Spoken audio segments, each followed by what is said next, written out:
Praise the Lord. സ്നേഹമുള്ളവരെ, നമ്മുടെ പൗരത്വം സ്വർഗത്തിലാണ്. നമ്മുടെ ആത്മീയ ജീവിതത്തിൽ നമുക്ക് ലഭിക്കാനിരിക്കുന്ന മഹത്വത്തെക്കുറിച്ചുള്ള ഒരു ബോധ്യം നമുക്കുണ്ടായിരിക്കണം. എങ്കിൽ മാത്രമേ ഇന്നുള്ള ലോകത്തിൽ കാണുന്ന പല പ്രലോഭനങ്ങളെയും ഉപേക്ഷിക്കാനായിട്ട് നമുക്ക് കഴിയുകയുള്ളൂ. മരണത്തിന് അപ്പുറമുള്ള അനശ്വരമായ ഒരു ജീവിതം നമുക്കുണ്ട്. ഈ ലോകത്തിന് വേണ്ടി മാത്രമാണ് നാം ജീവിക്കുന്നതെങ്കിൽ ഈ ലോകത്തിൻ്റെ വഴികൾ ഉപേക്ഷിക്കുവാൻ നമുക്ക് പ്രയാസം തോന്നും. പലരും ലോകവുമായി പൊരുത്തപ്പെട്ടു പോകുന്നതിൻ്റെ കാരണവും ഇതുതന്നെയാണ്. ലോകത്തിൽ നിന്ന് കിട്ടുന്ന സന്തോഷവും അതിൽ നിന്ന് കിട്ടുന്ന അംഗീകാരവും കയ്യടിയും നാം പ്രതീക്ഷിച്ചുകൊണ്ട് ഈ ലോകത്ത് ജീവിക്കുമ്പോൾ നമുക്ക് അനശ്വരമായ നമ്മുടെ ജീവിതത്തെ നാം മറന്നു പോവുകയാണ് ചെയ്യുന്നത്. യേശു വാഗ്ദാനം ചെയ്തിരിക്കുന്ന നിത്യജീവൻ്റെയും സ്വർഗത്തിൻ്റെയും യാഥാർത്ഥ്യം നമ്മുടെ മനസ്സിൽ എപ്പോഴും ഉണ്ടായിരിക്കണം.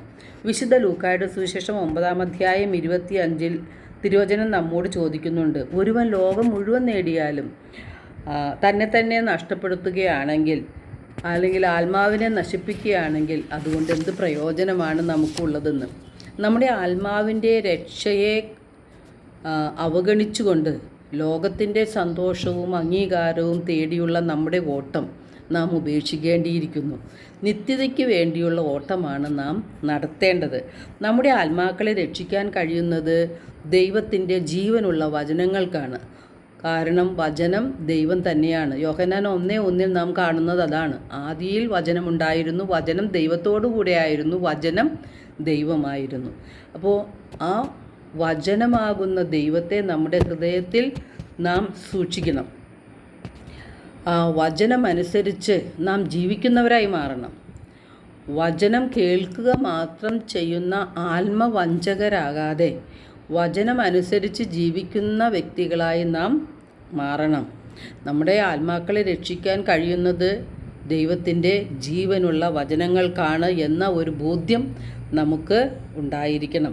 അതുകൊണ്ട് നമ്മുടെ ഹൃദയത്തിൽ വചനങ്ങൾ സൂക്ഷിക്കുകയാണെങ്കിൽ പാപത്തിൽ നിന്നും പാപ സാഹചര്യങ്ങളിൽ നിന്നും അകന്ന് ജീവിക്കാനായിട്ട് നമുക്ക് കഴിയും.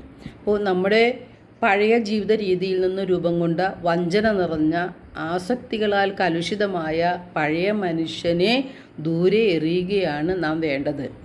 നമ്മുടെ മനസ്സിൻ്റെ നവീകരണം വഴി പരിശുദ്ധാത്മാവിൻ്റെ സഹായത്തോടു കൂടി നമ്മുടെ ആത്മരക്ഷയ്ക്ക് നിത്യജീവന് ആവശ്യമായ കാര്യങ്ങൾ പ്രവർത്തിക്കുകയാണ് നാം ചെയ്യേണ്ടത്. എബ്രായർ 4:7 തിരുവചനം പറയുന്നു, ഇന്നെങ്കിലും നിങ്ങൾ അവൻ്റെ സ്വരം ശ്രവിച്ചിരുന്നെങ്കിൽ എത്ര നന്നായിരുന്നു. അപ്പോൾ നിങ്ങളുടെ ഹൃദയം കഠിനമാക്കരുത്. അപ്പോൾ യേശു നമ്മെ വിളിക്കുകയും യേശുവിൻ്റെ സ്വരം കേൾക്കാൻ നമ്മോട് ആഹ്വാനം ചെയ്യുകയും ചെയ്യുമ്പോൾ ആ സ്വരത്തെ നാം അവഗണിച്ച് കളയരുത്. കാരണം നാളെ അതിനൊരവസരം നമുക്ക് ലഭിക്കുമോ ഇല്ലയോ എന്ന് നമുക്ക് അറിഞ്ഞുകൂടാ. അപ്പോൾ നാം ദൈവത്തിൻ്റെ സ്വരം കേൾക്കാനും ദൈവവചനമനുസരിച്ച് ജീവിക്കുവാനും പരിശ്രമിക്കണം. എല്ലാവർക്കും ഒരു നല്ല ദിനം ആശംസിക്കുന്നു. ദൈവം നമ്മെ ഓരോരുത്തരെയും സമൃദ്ധമായി അനുഗ്രഹിക്കട്ടെ.